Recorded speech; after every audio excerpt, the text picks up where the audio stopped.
Hello, Karen Adler here to offer some guidance on the burning question. Should I make a move in this market? Well, here in Colorado, the real estate market is moving fast. We've also seen prices rise more than 25% in the last year.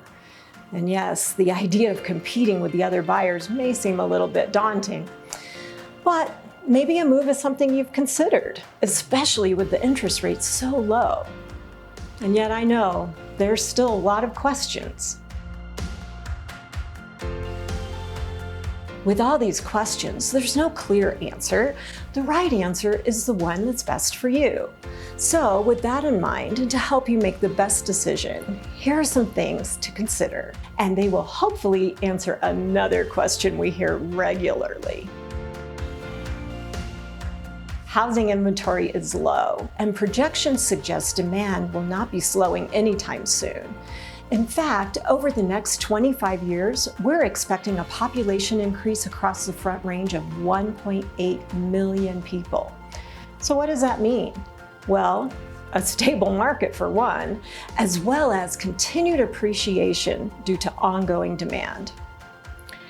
Low housing inventory is not helped by a housing shortage, and by this I mean fewer homes actually built.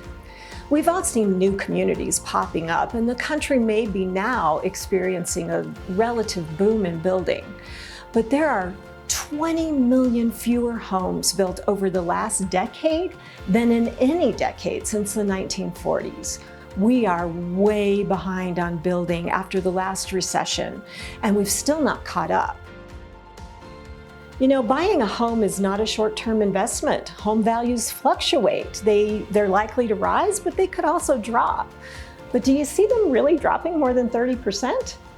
Well, if you could see that kind of fall, then you certainly shouldn't buy a house unless you're planning to live in it more than 5 years. If not, though, then the only way of losing money is if you don't capitalize now. The difference in the lifetime cost of money over the term of a 30-year fixed loan between a 3 and a 5% interest rate is considerable. Here's an example on the screen which represents over $500,000 of additional wealth, even if the house doesn't appreciate, which, as I previously mentioned, is unlikely.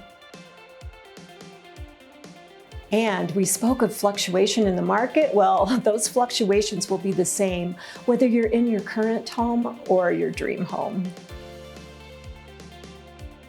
You know, if you own a home, you now have a lot of equity and you have a lot of options of what to do with that.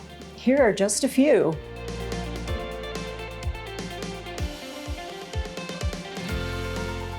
But then maybe you take a look at the current state of the market and you're not sure if it's the best idea to go forward. I think it's time you start believing you and your loved ones deserve to live the way you really want to live. And maybe it can happen sooner rather than later. Don't allow assumptions to get in the way of knowledge and the reality of what's happened in the market. I've helped many people just like you. And it all starts with a simple conversation. So please, when you're ready, let's begin that conversation. And together we can explore what's best for you.